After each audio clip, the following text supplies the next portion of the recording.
to welcome you to the Unitarian Universalist Church of Pensacola. The manna food basket has been moved to the front area by the office door to better remind us to bring shelf-stable foods for our hungry neighbors and their children. Summer can be a time of food insecurity, particularly because school is out. So thank you for thinking of those who are less fortunate than we are. All right. Now at this time, I'd like to invite Maddie forward, and she has a message for us about where our fifth Sunday, this is the fifth Sunday, where our fifth Sunday offering will go.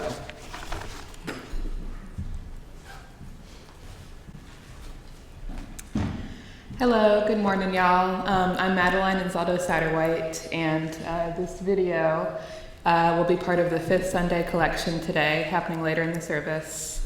This is a video I made with my Girl Scout troop, advocating for the Truth for Youth organization. The organization sets out to help out the Belmont de Villiers community and to preserve the historic Smith's Bakery building in downtown Belmont de Villiers. Thank you.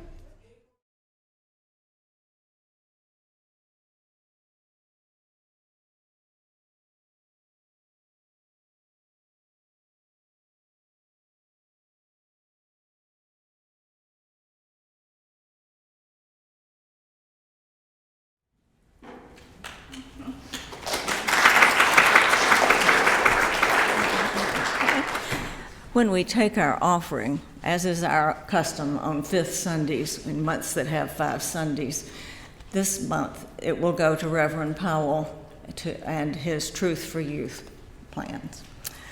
All right, now we will have opening words by Julie Patton. Good morning. This program today is a continuation of the program that I did 6 weeks ago. And you may notice a theme, which is that underneath whatever is going on right now, which is trying to get these microphones to work and the internet to work and money for Truth for Youth, is another song, another whole mode of existence. And so I'm going to, I think we're getting into my shortness problem. How about this? Bring it down. Okay, there we go. And if you just kind of talk towards it, it'll make everybody out there can hear. Okay, cool. The poem is by Juan Ramon Jimenez. And for those people who've got a book called The Soul is Here for Its Own Joy for our high school graduation, the poem comes from that book now. It goes like this. I have a feeling that my boat has struck down there in the depths against a great thing. And nothing happens. Nothing. Silence. Waves. Nothing happens, or has everything happened? And are we standing now quietly in the new life? One more time. I have a feeling that my boat has struck down there in the depths against a great thing. And nothing happens. Nothing. Silence. Waves.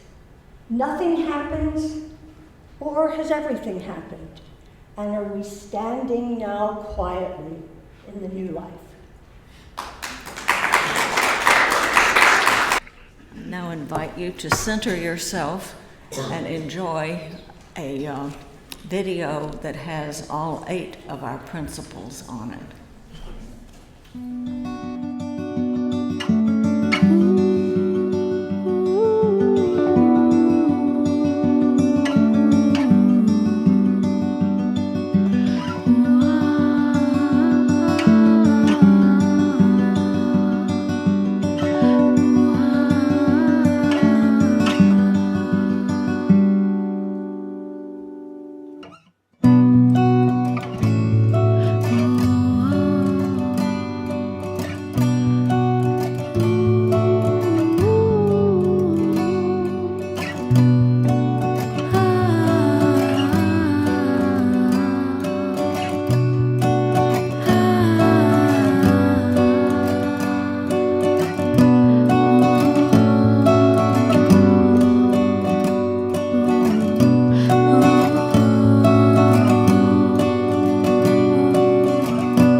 Our chalice lighting this morning was actually donated by Mike Kilmer among some quotations from the Upanishads.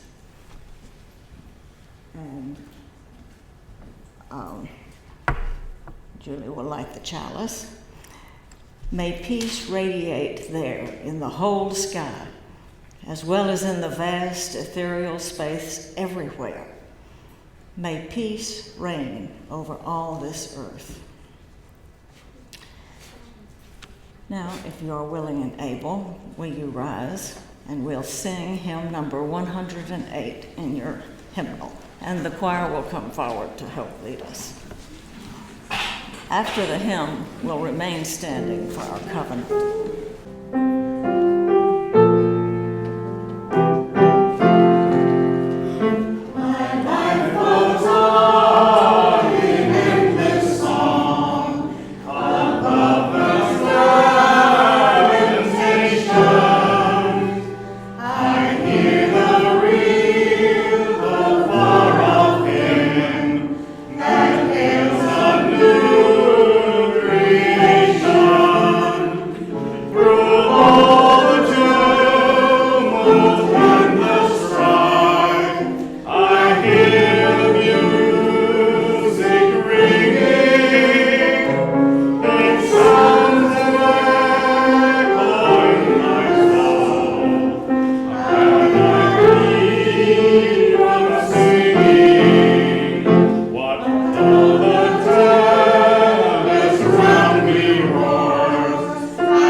Membership team chair, and we have a new member welcome ceremony, which is always such a joy this morning. If I can invite forward the folks who are here, we have Claire and James and Peter with her, and Ed King and Diane Aiken. And they're going to come on up as our new members. And what we're going to do, this morning we also have, if y'all would not mind standing kind of here and face the congregation, that would be awesome. We also have Pat and Carla Quinn-Gleich, who have rejoined as members after a period away, but they're not able to be here this morning. But I just want to recognize that they're also recent new members. We should have a slide with the words written on it if we can advance. Yeah, there was a slide provided to the sound room, and that's not in there? Okay, well, that's going to make it very difficult. I think we can do this. I will read a sentence, and then the congregation can repeat after me. So we have 3 sets of words. We have words that the congregation is to say, and we have words that the new members are to say, and then we have a closing that we all say together. This should be familiar to those who are in, who have been here before, but obviously you don't have those words memorized, so that's why they're supposed to be on the slide behind me. So I'll start with the congregation's words. I'll read a sentence and you just repeat after me. We warmly welcome you into membership. We are glad you have chosen to join us. We know that the ideas, energies, resources, and commitments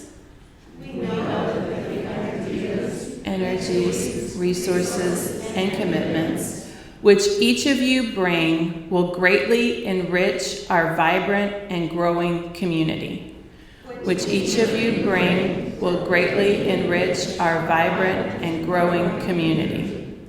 And the new members have the privilege of having it written down for them, so they can read. Today, we celebrate entering membership with the Unitarian Universalist Church of Pensacola. We pray to the community our strengths, our limitations, and our unique desires. We ask for a place of love and encouragement as we find our way among you. We are glad to be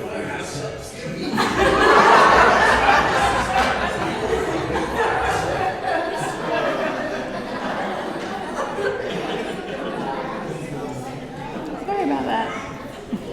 Okay, so now we're all going to say the last section together. I'll read the sentences again to be repeated.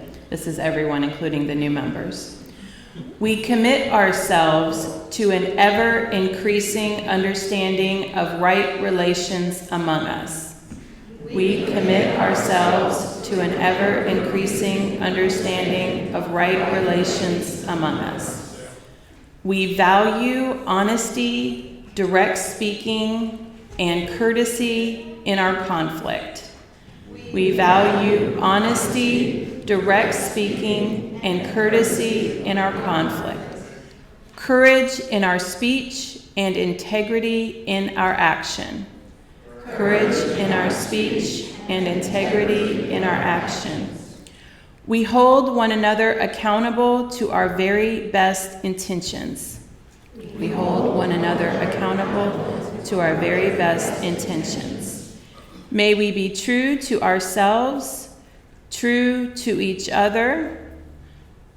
May we be true to ourselves, true to each other, and true to the vision of the beloved community we are ever becoming. And true to the vision of the beloved community we are ever becoming. We made our way through that. Wonderful. Thank you so much to our new members. And for those new members, also as now or later, we have some little goodies, some stickers, and some other things that you may want to take with you. And we do the beads. And the beads are helpful in case, so we can greet everyone later and say hello and introduce yourself if you haven't already met any of these folks. Thank you so much.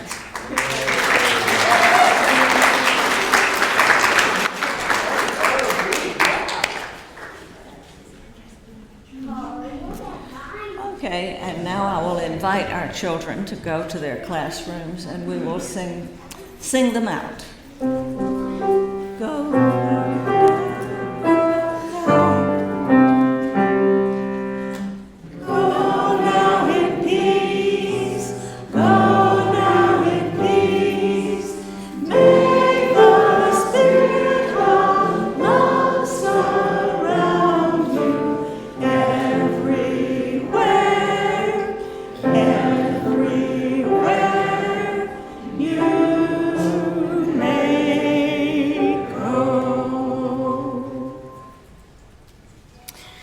As is our custom, the offering today will go to Reverend Powell and Truth for Youth.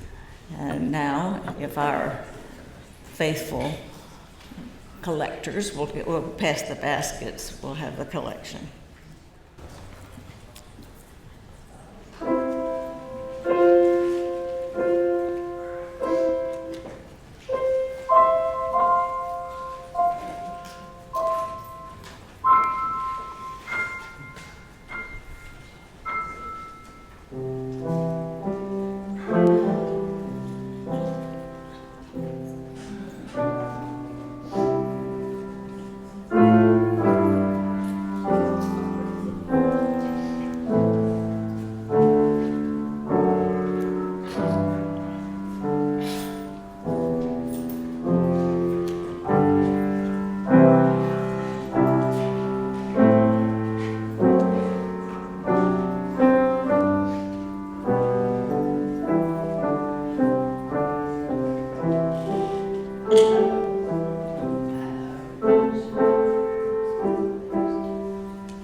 Our speaker today is not a stranger to us.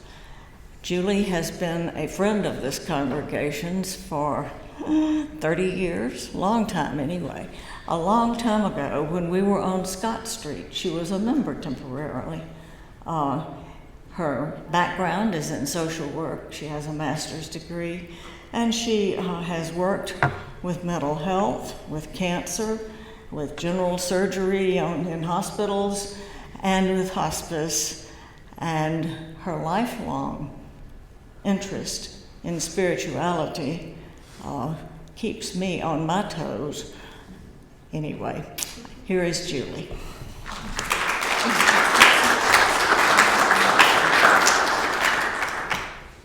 Thank you. As I mentioned before, I'm height challenged and somewhat vision challenged too. That was my problem blowing out the candle. So I may or may not stand on this stool. Let's see how strange that feels. The last time we talked, I was here 6 weeks ago, and the last time we talked was about the things that feel broken in our society, and how, in fact, those things feel broken because they are broken, according to one of the people I'm going to talk about today, according to Cynthia Bourgeault. And she says that they're broken because we have moved through several levels of consciousness, and it's time for a change. We need a new level of consciousness.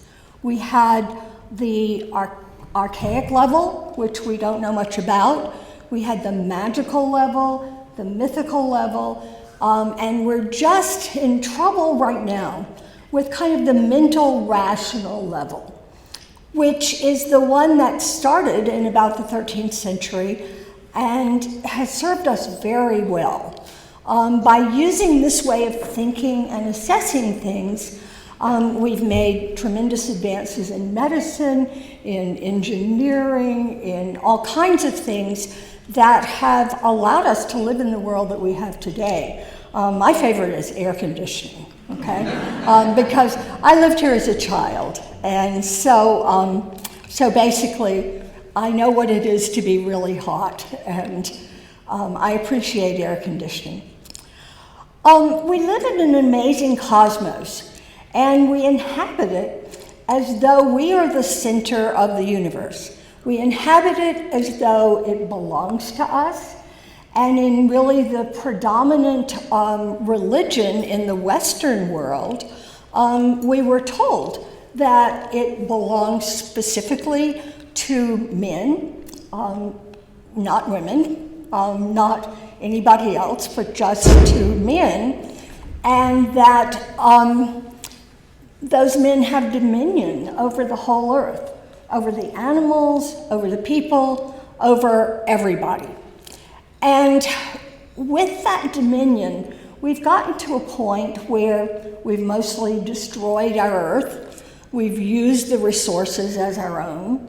We are very self-centered, not only within ourselves individually, our ego consciousness, but also within the world at large. We feel that what we believe is the truth. We feel that what others believe is tribal or something that is not nearly as good or as true as the story that we got from Abraham and the Old Testament and from Jesus and so forth. And this is not working right now because we have clung to this short-sighted story in the West because the dominant creation story makes us feel good. It's helped us with our spirituality, but it's also made us feel more than adequate and as though we're in charge of the whole world. At this point, a new story is emerging, and that's what I talked about last time. I talked about the new story of creation, and I also talked about the transformation of consciousness that we're in the middle of at this point. And those things are helping us move into a more inclusive world. We live in a more inclusive world, whether we want to live there or not, because of education, because of travel.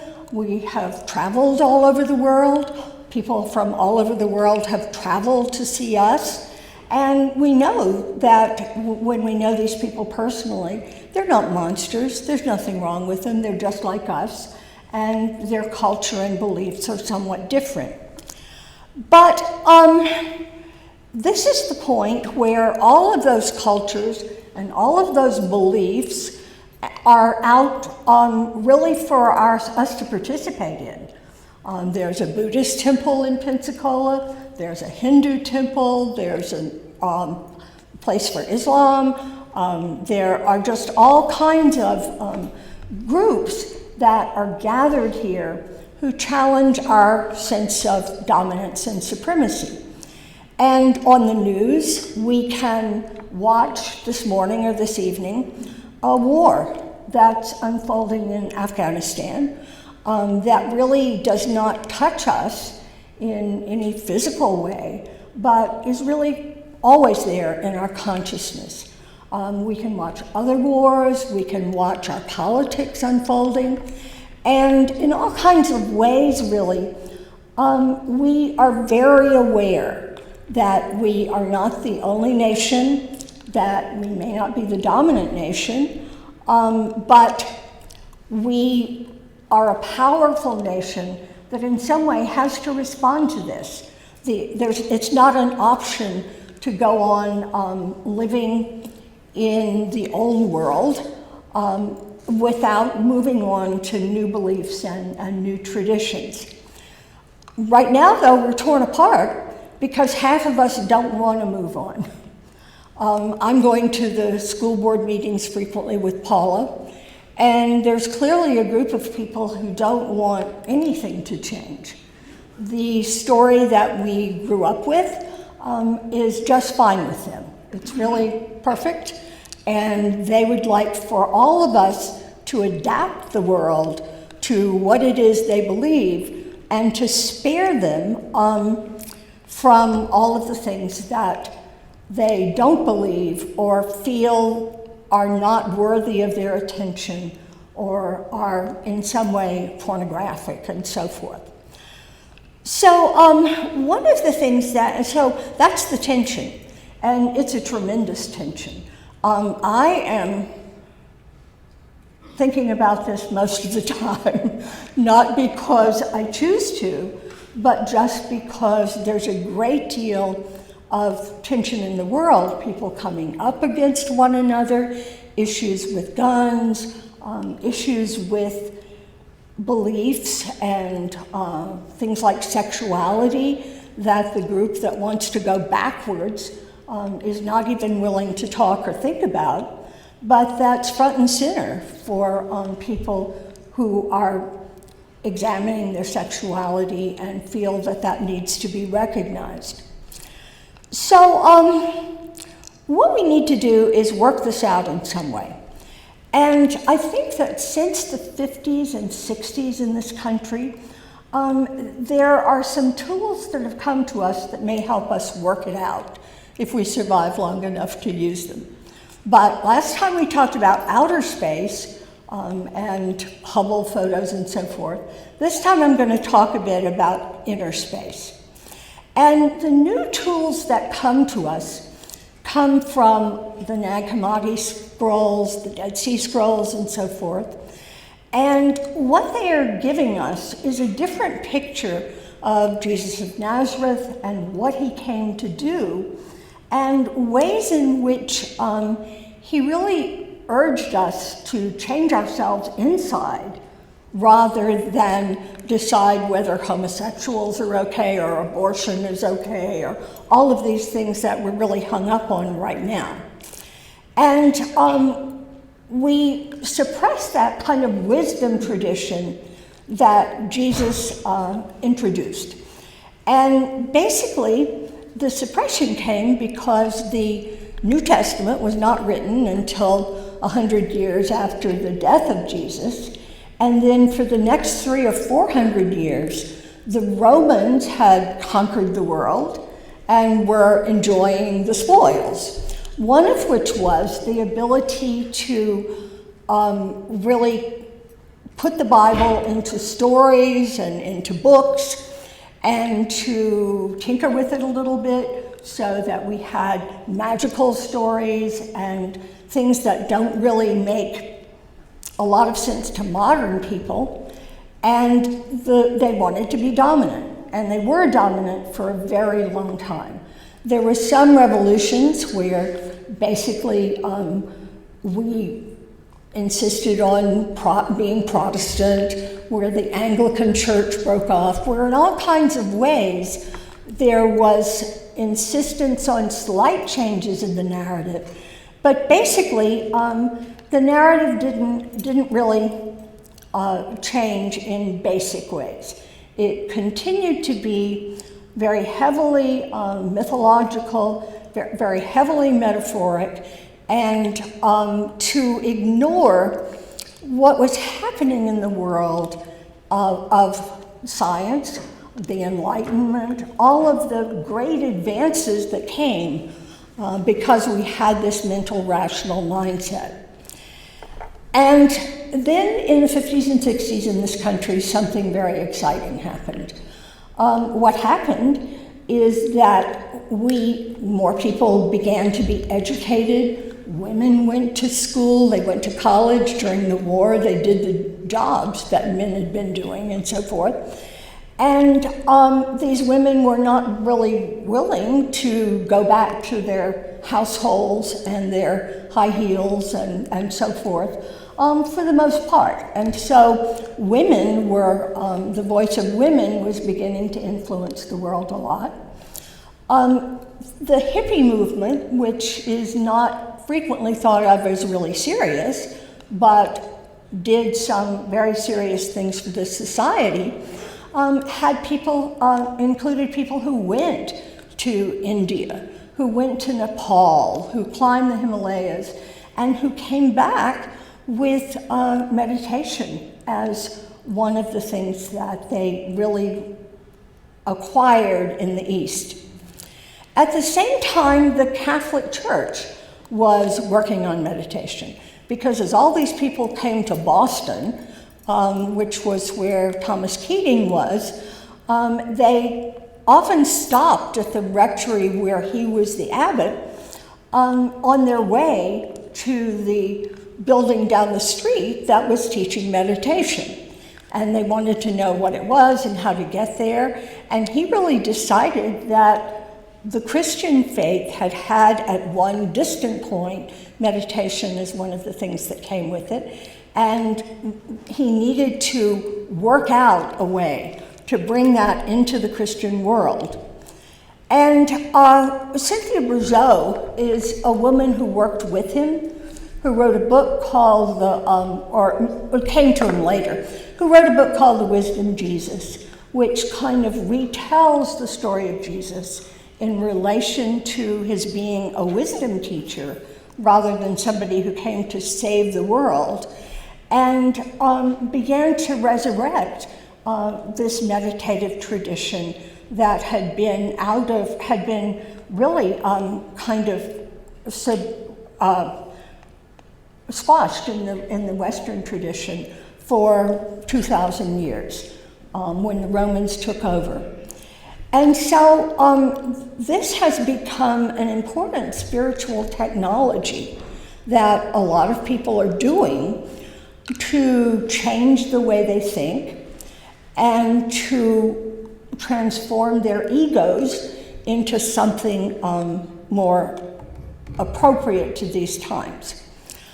And so basically, I've been meditating for 30 years now, but not real seriously and not as regularly as I'd like to be. And I came to meditation through Herbert Benson, who's a cardiologist in Boston at Harvard. And what he did was watch the meditators around and feel that this could be helpful for his cardiac patients. And meditators came to him and wanted to join his studies. They were saying things like, we can lower our blood pressure and so forth. But at that point for Benson, the meditators were still too strange to be taken into the main body of the research. And so I came to know about him through a woman named Joan Borisenko that I went to college with, who wrote a wonderful book called Minding the Body, Mending the Mind, who was the director at one point who was a research assistant for Benson, and was working with AIDS patients because it was the very beginning of the AIDS epidemic. And she was using meditation and a lot of other techniques that were very helpful to these patients. At that time, I was working at Baptist Hospital with cancer patients, and I took a meditation course there. Interestingly, this was in 1986 or 1987. And I was drawn to Benson because this area was so conservative. When I moved back here, I grew up here, but then I went away. When I moved back here, in Santa Rosa County, they were kicking meditators out of the schools because the religious right didn't really want their students to be more relaxed and more open. They wanted them to be closed and tight and so forth, and that's how they were. And I knew that I wouldn't be able to work with cancer patients in Pensacola by talking about meditation. So I began to work with what Benson called the relaxation response. And I liked the relaxation response, which came out of his project at Harvard, because it was plain, simple, easy to describe, easy to teach people to do, and it was scientific. It was being used in research. And so I began to work with cancer patients using that relaxation response, and I've meditated ever since. Benson also convened several conferences on spirituality and health. I went to one in Orlando, then Paula and I went to one in Boston, and then I went back for a week of training at the Mind Body Institute in the Harvard Clinic. And so what Benson said basically is that if you want to calm your mind and lower your blood pressure and slow your breath rate and slow down the physiology of your body so that it was calmer, what you needed to do was just find a quiet place to sit down and follow your breath for 20 minutes. Just watch your breath, deep breathe from your abdomen, and watch your breath as it came and went. And basically, that would be meditating, and if you did that for 20 minutes, you would be in much better shape physiologically. So I began to teach it as that. Recently, I've retired, and I've wanted to do something a little more interesting than that. And I've also wanted to be a part of my community in some way, because I've always been the person who challenged everything. And as you know, there are lots and lots of people around here who are doing centering prayer and having centering prayer groups. And so I started doing centering prayer online with Cynthia Bourgeau, who is an Episcopal priest who has a wisdom school. And she has wisdom camps and workshops and so forth. And she really focuses on meditation, but she's the one who's looking at the work of a philosopher in France and seeing the world as divided into these levels of consciousness and saying the level of consciousness that we have right now is not going to take us into the future. We've destroyed the planet with it, and we need to upload a different operating system in order for us to move into the future in a constructive way. She says that the egoic operating system that we have right now is sort of like an operating system on the computer. And basically, we're hardwired to think about ourselves, to think about our tribe, to think about people we know rather than people who might exist in some community in Africa or in Asia. And that this is what has us at war. And we need to transcend the ego. Now, transcending the ego has always been the point, really, of Christianity. But of course, that hasn't gone very well because they have that hardwired egoic body, which really leads them in another direction. And so in her wisdom schools, Bourgeois not only teaches meditation, but she teaches practices that help people be more connected to their bodies. In the earlier levels of consciousness, in the mythic and the magical, people were embedded in their surroundings. They moved through the forest as someone who was part of the forest. They understood many things intuitively rather than understanding them only rationally and honoring only that. And she says we need to move back to that in some ways because right now we've lost touch with our intuition, we've lost touch with our sense of awe and wonder, and we've lost touch with our ability to be in touch with whatever it is that supports and sustains the universe at every moment. So I have been very interested in that conversion to a new operating system because, as I said, I spend a lot of my life worrying about what's going on around me and trying to think of how to say something at the school board meetings that in some way will communicate with the people who don't think that we should be reading allow children to read many of books that are in the library. And so basically, there are also other areas of information and research that have been going on in the last 70 years that sort of boost the practice of meditation for me. And for me, it is really sort of a new story of creation and a new story of where I fit into that story, fit into it. And one of the people who is working in the area and trying to think of ways to tell people about the new story is a woman named Mary Coelho, whom I also talked about a little bit when I was talking about the outer world. And she's a woman of Quaker origin, as is Cynthia Bourgeois, so that's why we had Quaker hymns today, who basically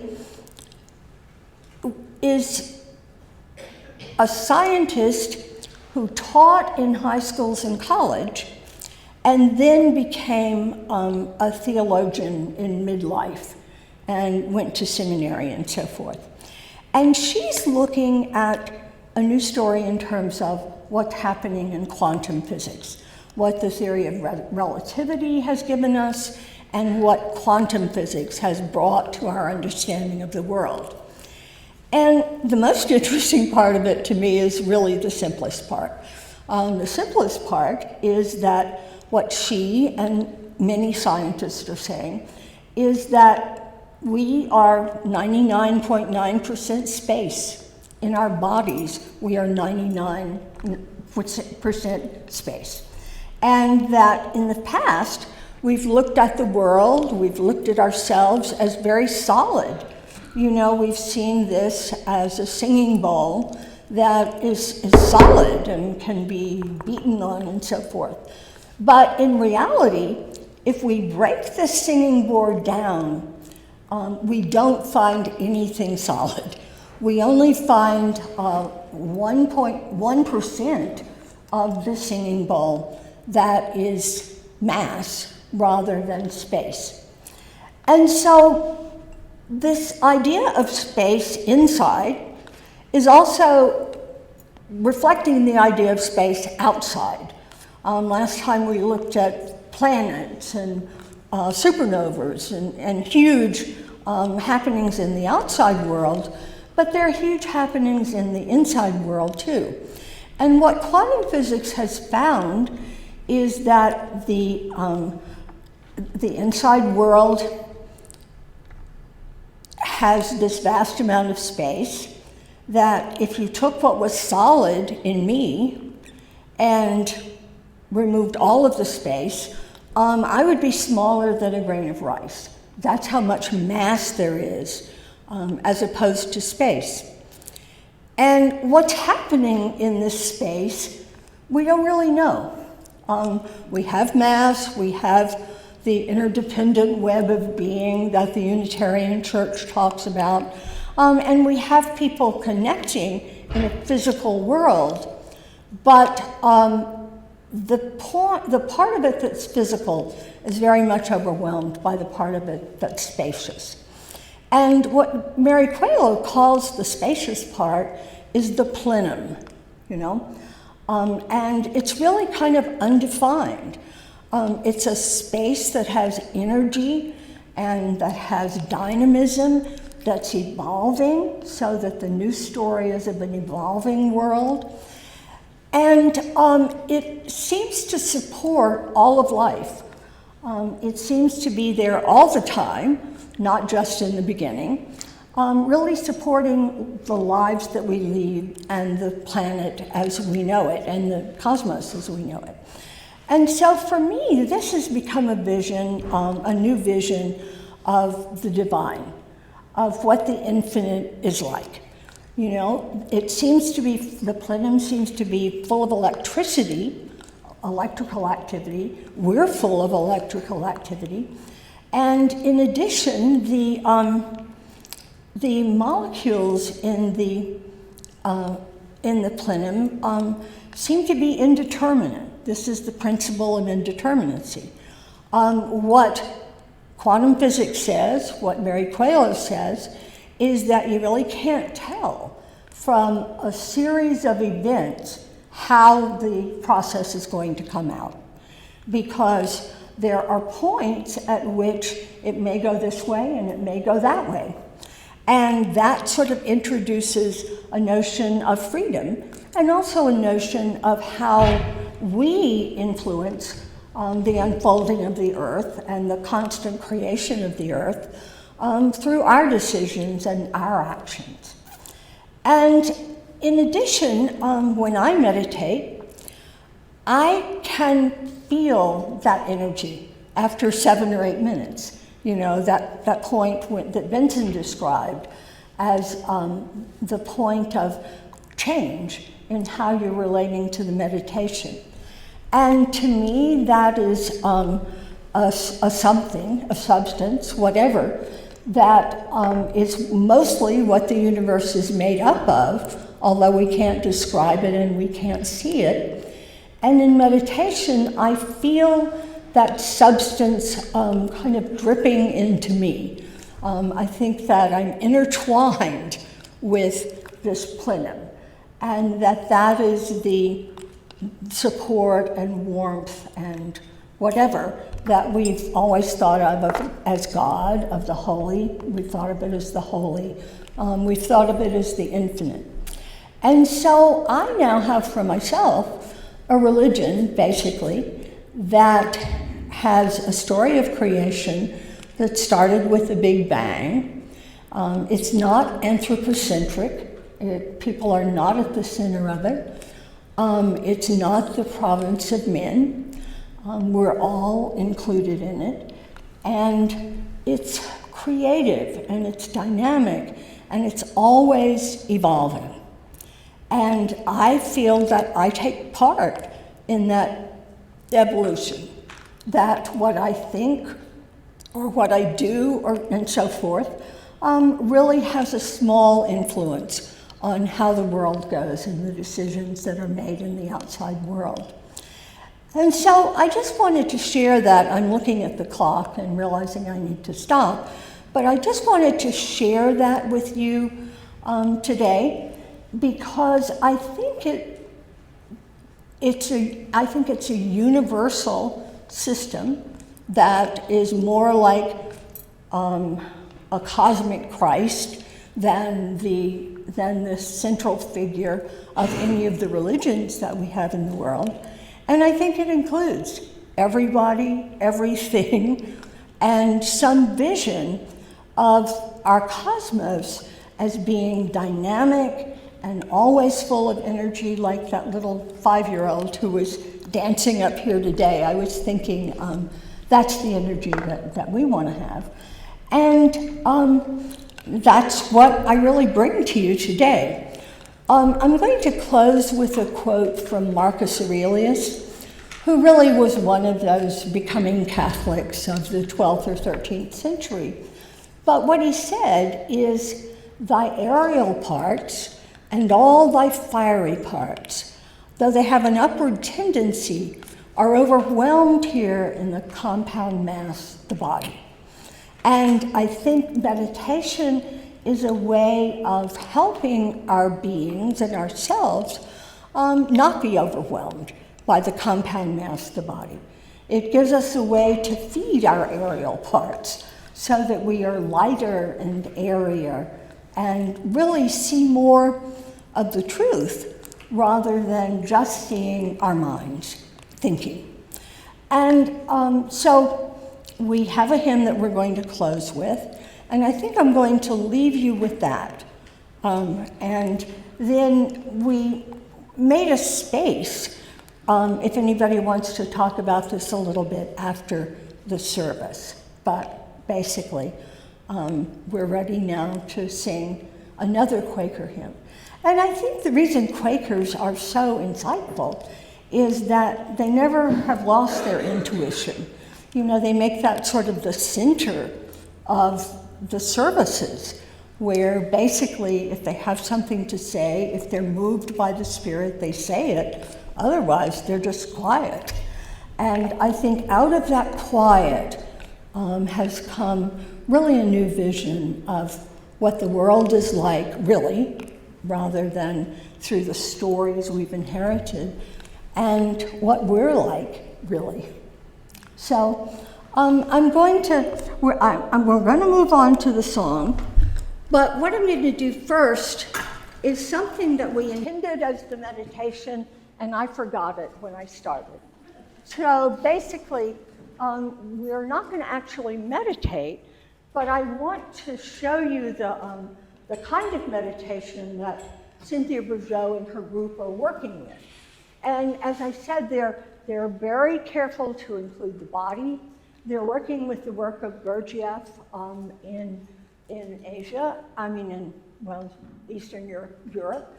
And basically, they're trying to have us include our whole selves in any kind of spiritual or holy direction we go. And so the beginning of the meditation is, here I am, as I am, in the earth as it is, supported by the planet, floating through the stars and the cosmos, awake to myself as I am at this moment. And so it's a way of helping people ground in what's really happening at this moment, rather than the fantasies or stories they have about what the world is like. So that's all. Can you do it again? Yes. I had a video, and we were going to try to put it on a jump drive so that we didn't have to use the internet because it's buffering. And so if you go to Wisdom Waypoints, that's Cynthia Bourgeot's organization, really. It's a name. And as I said, there are these wisdom schools where they're teaching things. And so basically it goes like this. Can you still hear? Here I am, as I am. Surrounded by the earth as it is. supported by the planet, floating through the multiverse, awake to who I am at this moment, you know? And I think that that's what's missing in the issues with Trump and our politics and the school board and the books and all of that. People are not relating to themselves as they are at that moment.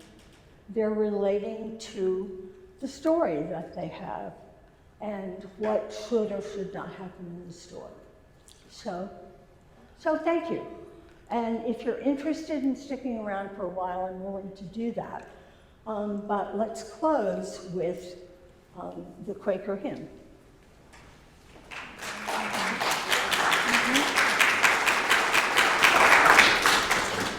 "'Tis the gift to be simple." 2 times through. 2 times. And we'll sing it through twice because it's nice and short.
Our closing words. When we see contemplatively, we know that we live in a fully sacramental universe where everything is an epiphany. While philosophers tend to be to universals and poets love particulars, mystics and contemplative practice teach us how to encompass both and all. Go in peace.